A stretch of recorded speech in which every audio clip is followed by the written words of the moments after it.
I would say ever since the Netflix deal got announced, there's been this question as to what's going to happen with the rest of the WWE's library and events after Peacock. The Peacock deal expires towards the beginning of next year, 2026.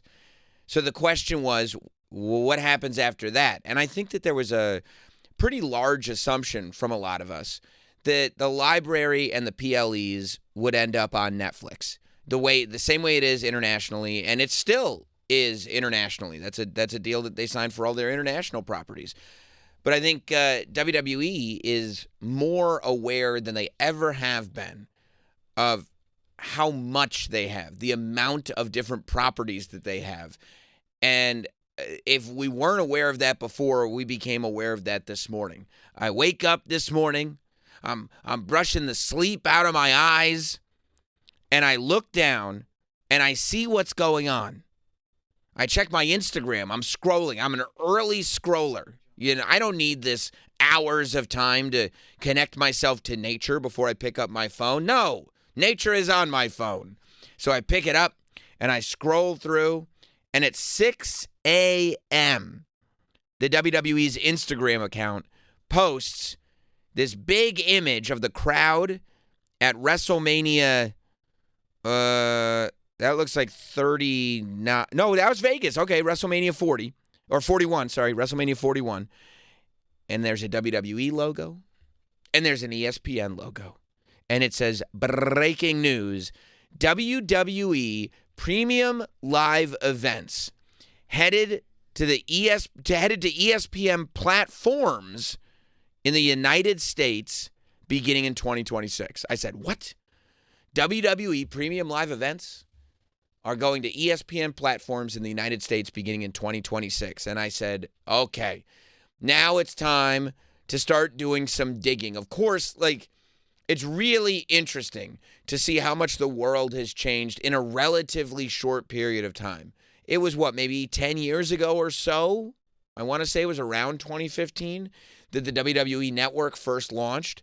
And up until that point, we had been used to paying whatever it was, $40, $50 per pay-per-view, the same way AEW does it now, per event. And man, times got a little tough there when Raw and SmackDown started running brand-specific PLEs. Okay, it was 2014, actually, February of 2014, so 11 and a half years ago, they launched this WWE Network. And man, was the WWE Network something spectacular. $9.99, you got the whole library, and you got the PLEs. And it was and it was before everything was streaming. It was really when television was still very, very viable, which is becoming, it's still viable, especially for something that's live like WWE, but it's becoming less and less viable as the years go on. And you're seeing that in companies like Disney and NBC Universal and Time Warner Brothers, HBO, the whole deal, all kind of switching over and realizing that they need to have feet in the ground when it comes to streaming. And WWE was there with the WWE Network. And we all loved the WWE Network. What wasn't to love about the WWE Network? And then at the beginning, right at the height, really, of the pandemic, but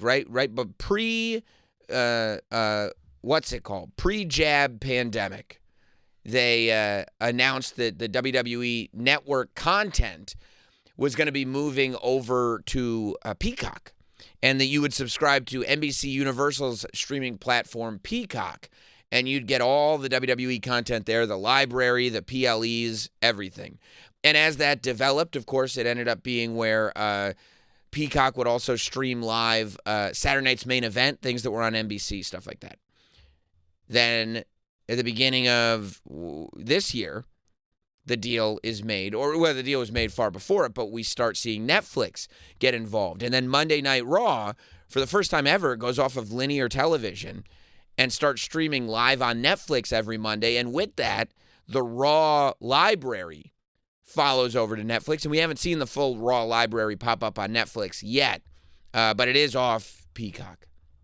And then, of course, this is where the questions of what's next for Peacock. SmackDown stays on on USA, which is a NBC Universal company. NXT is on the CW. Saturday night's main event is on NBC and Peacock streaming live. And up until this morning, it was thought that the PLEs would still be on Peacock. But as of this morning, the announcement gets made that ESPN platforms, beginning in 2026, will be the ones streaming the WWE Premium Live events here in the U.S. And it's important to say beginning in 2026 because the Peacock deal, I think, goes up until like around March.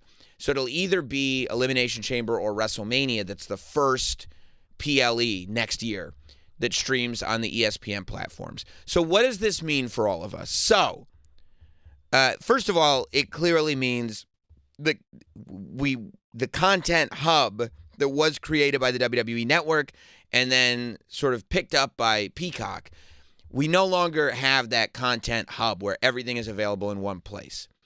We've got Raw on Netflix. We've got the library as of now on Peacock. We've got SmackDown and Saturday Night's Main Event on NBC and Peacock and USA for SmackDown. And then you've got NXT on the CW. So ESPN has announced, and at first when I read this, I said, this could be the UFC deal, right? Obviously, TKO owns UFC as well. And the UFC deal is that UFC pay-per-views are available only as of now on I think they might have a new deal, but as of now on ESPN Plus, and you also have to pay for them. So not only do you have to subscribe to ESPN Plus, but then you have to drop another $70, $80, whatever it is, to get these UFC pay-per-views. So I went, uh-oh, this is going to put me in the poorhouse if this is what's going on with WWE. So I started reading into it. I've been doing a lot of reading, watching, and listening today. Triple H and Roman Reigns were both on ESPN. Nick Khan was on a podcast called... what was it, The Varsity? I think that was the name of the podcast. I was listening to that just before this show. Lots of articles about it. You know, obviously there's the article in Variety. CNBC has a really good article about it that you can read.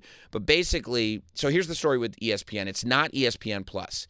ESPN is launching a separate app where you will get ESPN content on this app. The ESPN app is a $30 a month app, and it is basically designed to take the place of ESPN. It is not in addition to. It is designed to take the place of ESPN on your television, so that if you are a cord cutter or an aspiring cord cutter that is keeping television for ESPN, the idea is that you could cancel your cable subscription and still get SportsCenter and First Take and all your ESPN content and all the games that ESPN airs. You can now get that on this ESPN app that is going to be $30 a month. This is the app where the WWE will run their PLEs starting in 2026. It's a 5-year deal. It's reported to be a deal worth an average of $325 million a year, which is insane. It is a deal that consists of 10 PLEs a year. 2 of those PLEs are 2 nights. We already know that to be WrestleMania and SummerSlam, which does kind of say that, hey, all these rumors about other PLEs going 2 nights, probably not true, at least as of right now, because the deal is 10 shows, 12 nights. This is what you're going to get on the ESPN app. I looked into the app, and what's been promised about the app before is basically it's $30 a month. If you bundle it with Disney Plus and Hulu, you can get Disney Plus, Hulu, and this ESPN app with ads for $35 a month. The app is supposed to come out in the fall. Again, this is not ESPN Plus. This is a different app. And from what I've read, apparently the idea is that if you do have cable, meaning if you're keeping your cable so you can watch SmackDown, so you can watch NXT, so you can watch stuff like that, if you have ESPN on your cable service, from what I read, you'll be able to use your cable login to log into this ESPN app. I think it will be with ads, but you won't need a separate subscription, to my knowledge, to access this ESPN app if you already have ESPN on cable, which is huge for someone like me who already has all these streaming services and the idea of paying another $30 a month is a lot. But if I can log in with my YouTube TV account, my cable provider, then, I mean, that alleviates a lot. Nick Khan on the podcast that he was on the Varsity podcast, made it very clear that this is not an upcharge situation. That they will not, if you subscribe to the ESPN app, if you have access to ESPN, you will have access on the app to these 10 premium live events without an upcharge. The same way you get them on Peacock without an upcharge, the same way you got them on the WWE Network without an upcharge, you will not get them. There will not be an upcharge as of now on the ESPN app. This does not include the library, and this does not include NXT premium live events. So even if you want to compare this numbers-wise with the deal they signed with Peacock, this is for less. They will be able to take those NXT premium live events and theoretically sell those as a separate product. They will be able to take their library and sell those as an additional product. I don't know what that means for the premium live events that air on the ESPN app. I don't know if ESPN only has the live rights. I don't know if ESPN will retain the rights over the course, because I'm sure that it's not like if ESPN has the rights to air these events and you can get them on Netflix the next day. I can't imagine that that's the deal that was signed. It wouldn't make any sense to me. So I would imagine either they'll stay available on the ESPN app, or there'll be some delay where eventually they'll go to wherever it is that the library is going to be available after the Peacock deal is over. That's a whole separate deal. Netflix internationally will still be doing what Netflix internationally is doing now. And, it's really interesting with this ESPN app because just yesterday, like later in the day yesterday, it was officially announced that along with the launch of this app, like ESPN is clearly putting themselves in this position to be big and to really stake their claim as television starts to evolve. ESPN announced that they acquired the NFL Network, and ESPN also announced that they acquired Red Zone. As part of that deal, the NFL became a 10% owner of ESPN. So that was a huge deal right there in sports. Like the deal that ESPN made with the NFL that was announced yesterday is massive. And now add to that, they're putting these WWE premium live events on the app. It's a big deal, and clearly something that ESPN is fully focused on and seems to value this content. And I think that, I'm sure, as a matter of fact, that WWE sees the benefit in being involved now with all these companies, with a company like NBC Universal, with a company like Netflix, and now that WWE is officially, there have been for so long, they compared the WWE to Disney, and now the WWE is actually in business with Disney. It's a pretty massive thing. Now, I think that if it's true about, if I can log in to this ESPN app using my YouTube TV login, then this is fantastic news for me. Because now theoretically, unless I want the WWE, it's not costing me more money if that's the case. If that's not the case, $30 per month in addition to what I'm paying now is a lot of money. All that said, no upcharge. And even if I'm only paying for these premium live events, like if these were pay-per-views, they'd be way more than $30 a month.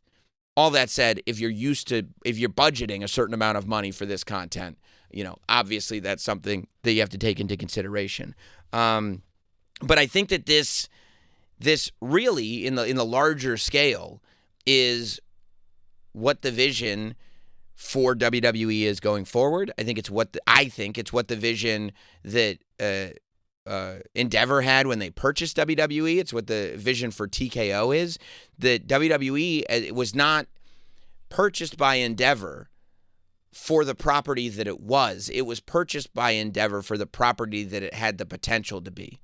And I think that what we're looking at is a company that is saying, hey, we want to expand as big as we've gotten.